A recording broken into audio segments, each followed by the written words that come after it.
حول ولا قوة الا باللہ العلی العظیم۔ اعوذ باللہ من الشیطان الرجیم، بسم اللہ الرحمن الرحیم۔ مکی مرحلے کی 10ویں ویڈیو میں مجھے اس بات کا ذکر کرنا ہے کہ منزل ثعلبیہ کے بعد امام کا کارواں کس منزل پر ٹھہرا اور وہاں کون سے واقعات پیش آئے۔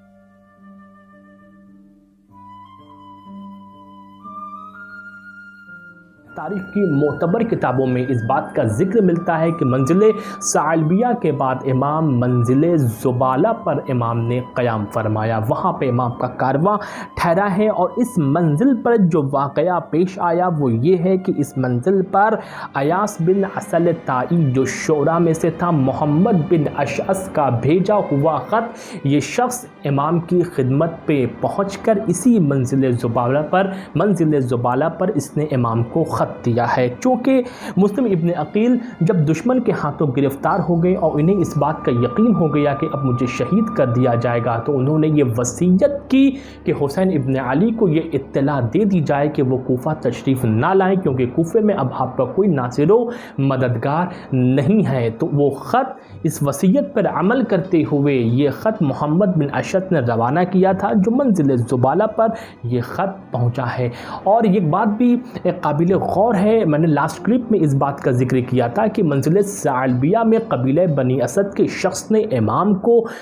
جو اطلاع دی تھی مسلم ابن عقیل اور حانی بن عروہ کی شہادت کی، تو اس مجمع میں، اس اصحاب کے مجمع میں وہ بہت ہی مخصوص ہستیاں اور رازدارانہ ہستیاں وہاں پہ موجود تھی، جبکہ تمام اہل کارواں کو ابھی مسلم ابن عقیل اور حانی بن عروہ یا قیس ابن مساحر سیداوی کی قتل کی اطلاع نہیں تھی۔ مگر امام نے اب مناسب نہیں سمجھا کہ اہل قافلہ سے اس خبر کو چھپایا جائے، مخفی رکھا جائے، کیونکہ امام کو اطلاع تھی، امام اس بات کو جانتے تھے کہ میرے قافلے میں بہت سے دنیا کے حریص افراد اس خیال سے ملحق ہو گئے ہیں کہ حسین ابن علی شاہ عراق تسلیم کیے جائیں گے، تخت و خلافت، حکومت، زر و جواہرات سب کچھ مہیا ہوگا، تو مجھے بھی ان سے فائدہ ہوگا۔ اس لیے امام ان لوگوں کو غلط خیالات میں مبتلا نہیں رکھنا چاہتے تھے، اور امام اس بات سے باخوبی آگاہ تھے کہ جیسے ہی میں انہیں حقیقت حال سے باخبر کروں گا تو یہ سب کے سب مجھ سے جدا ہو جائیں گے، سوائے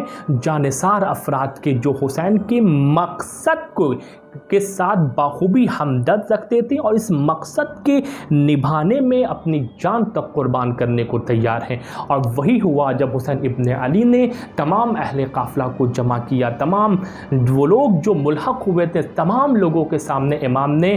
صورتحال سے آگاہ کیا، انہیں باخبر کیا اور انہیں بتایا کہ ہمیں یہ دردناک خبر مجھے معلوم ہوئی ہے کہ مسلم ابن عقیل اور حانی بن عروہ قتل کر دیے گئے ہیں، اور ہماری اطاعت کے دعوے داروں نے ہماری نصرت سے ہاتھ اٹھا لیا ہے۔ اس لیے جو شخص تم میں سے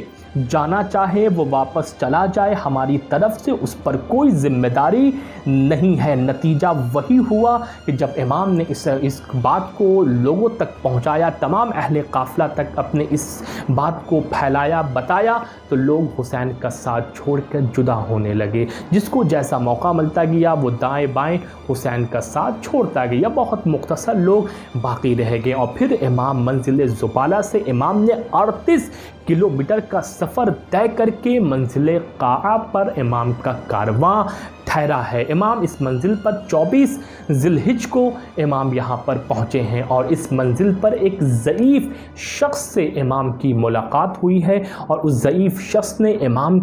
امام سے اس قیام کے متعلق، امام کے اس سفر کے متعلق اور کوفے کے حالات اور نشیب و فراز کو امام کے سامنے اس نے بیان کیا۔ پھر امام نے کہا، اے شخص تم نے صحیح فرمایا۔ پھر امام نے فرمایا کہ جو گروہ، جو شخص بھی میرے قتل پر یا میری دشمنی پر آمادہ ہے، خدا ان پر ایسے قوم مسلط کرے گا، ایسے افراد کو مسلط کر دے گا جو انہیں ذلیل و خوار کریں گے۔ وآخر دعوانا ان الحمد للہ رب العالمین۔